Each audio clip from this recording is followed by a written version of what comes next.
नमस्कार साथियों, ये साल 2023 का पहला रोजगार मेला है। 2023 की शुरुआत उज्जवल भविष्य की नई उम्मीदों के साथ हुई है। ये उन 71,000 परिवारों के लिए खुशियों की नई सौगात लेकर आया है जिनके सदस्य को सरकारी सेवा करने का अवसर मिला है। मैं सभी युवाओं और उनके परिवारों को बहुत बहुत बधाई देता हूं। आज का ये आयोजन सिर्फ सफल उम्मीदवारों में ही नहीं बल्कि करोड़ों परिवारों में आशा की नई किरण का संचार करेगा। आने वाले दिनों में लाखों और परिवारों को सरकारी नौकरी में नियुक्ति मिलने वाली है। केंद्र सरकार के साथ ही एनडीए और भाजपा शासित राज्यों में भी लगातार रोजगार मेले का सिलसिला चल रहा है, आयोजन किया जा रहा है। कल ही असम सरकार ने रोजगार मेले का आयोजन किया था। मुझे बताया गया है कि आने वाले कुछ ही समय में मध्य प्रदेश, उत्तर प्रदेश, महाराष्ट्र और उत्तराखंड जैसे अनेक राज्यों में रोजगार मेले होने वाले हैं।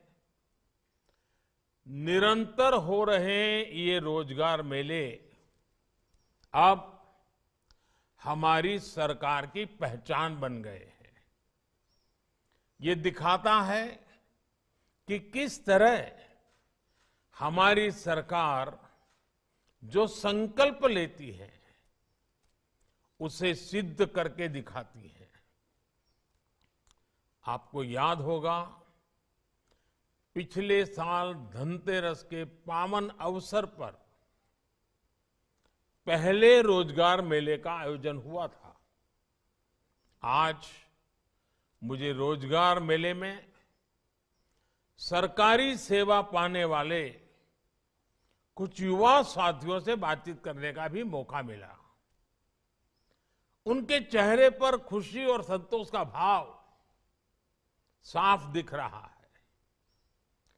उनमें से ज्यादातर बहुत ही सामान्य परिवार के सदस्य हैं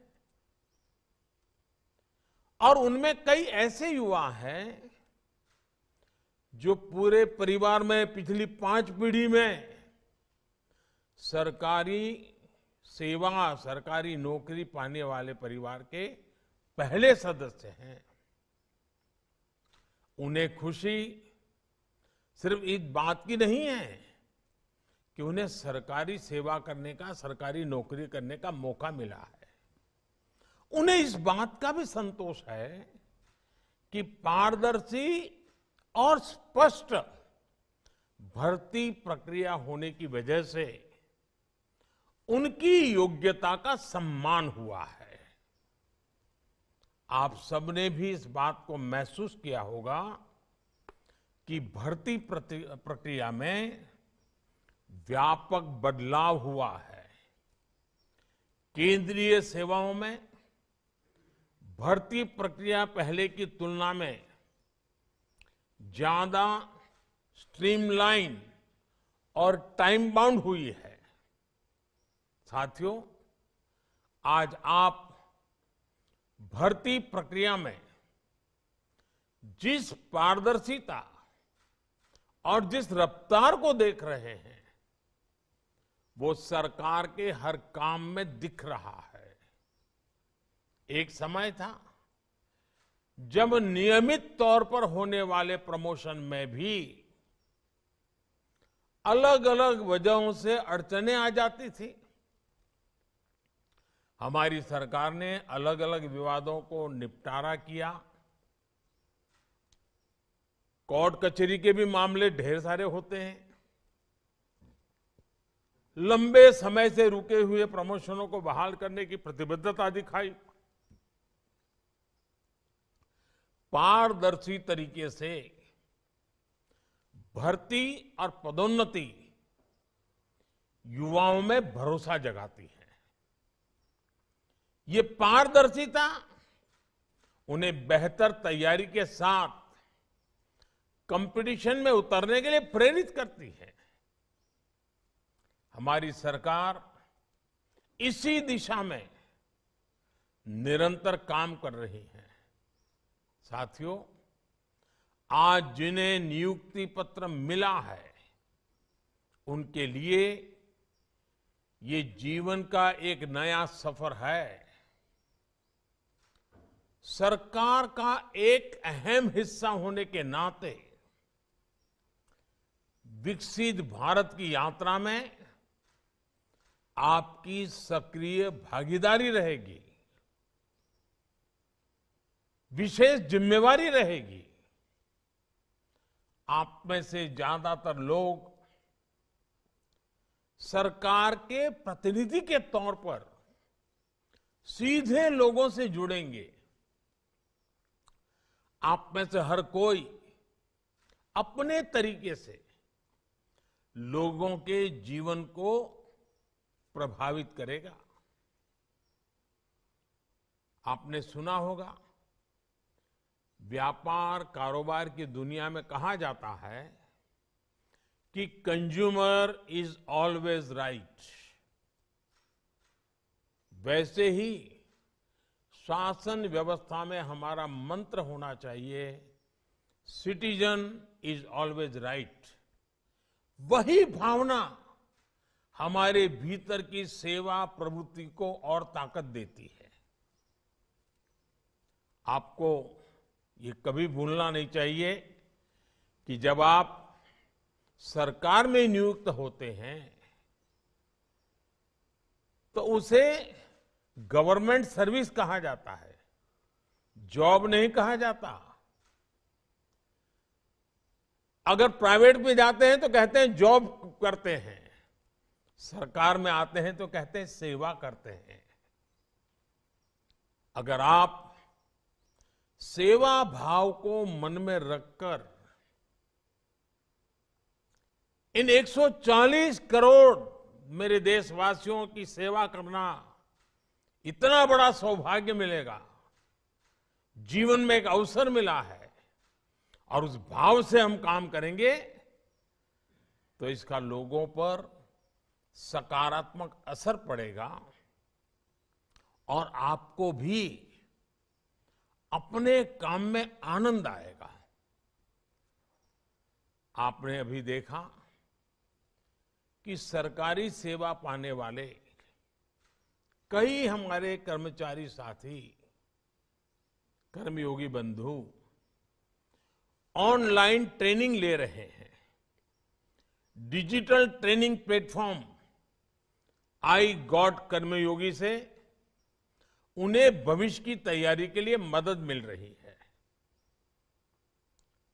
ऑफिशियल ट्रेनिंग प्रोग्राम से अलग इस प्लेटफॉर्म पर और भी कई कोर्सेज हैं जो आपकी व्यक्तिगत क्षमता बढ़ाने में, आपके व्यक्तित्व के विकास में, आपकी सोचने की गहराई में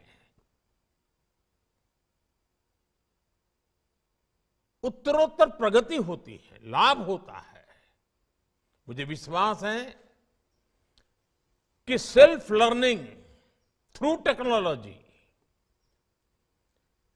ये आज की पीढ़ी को मिला हुआ अवसर है, इसको जाने मत देना।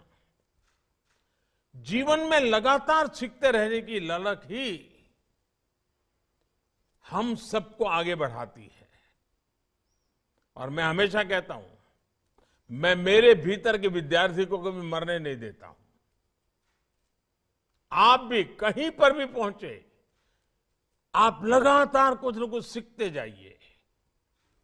जो आपकी क्षमता बढ़ाएगा, जिस इंस्टीट्यूट से आप जुड़े हैं उसकी क्षमता बढ़ाएगा, और इन सब का प्रयास से ही भारत की क्षमता बढ़ेगी।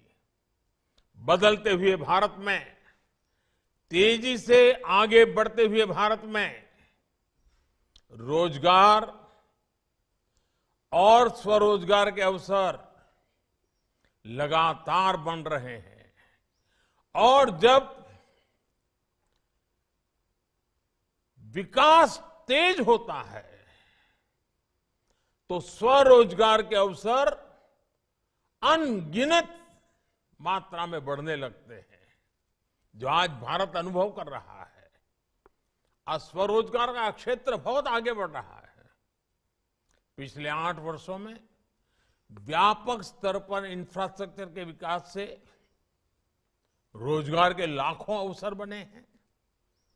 इंफ्रास्ट्रक्चर में 100 लाख करोड़ का निवेश रोजगार की अपार संभावनाओं के द्वार खोल रहा है। आप जानते हैं कि जब एक नई सड़क बनती है तो उसके आसपास कैसे रोजगार की भी नई राह बनने लगती है। उसी सड़क के किनारे नए बाजार खड़े हो जाते हैं, तमाम तरह की दुकानें खुल जाती हैं। सड़क होने की वजह से किसानों के उत्पाद आसानी से बाजार तक पहुंचने लगते हैं। इसी तरह जब कोई जगह नई रेलवे लाइन से कनेक्ट होती है तो वहां का बाजार समृद्ध होने लगता है। आवाजाही की सुविधा होने की वजह से पर्यटन का भी विस्तार होने लगता है, और इस तरह के हर विस्तार में रोजगार की नई संभावनाएं मौजूद होती है। आज भारत नेट प्रोजेक्ट के जरिए हर गांव तक ब्रॉडबैंड कनेक्टिविटी पहुंचाई जा रही है।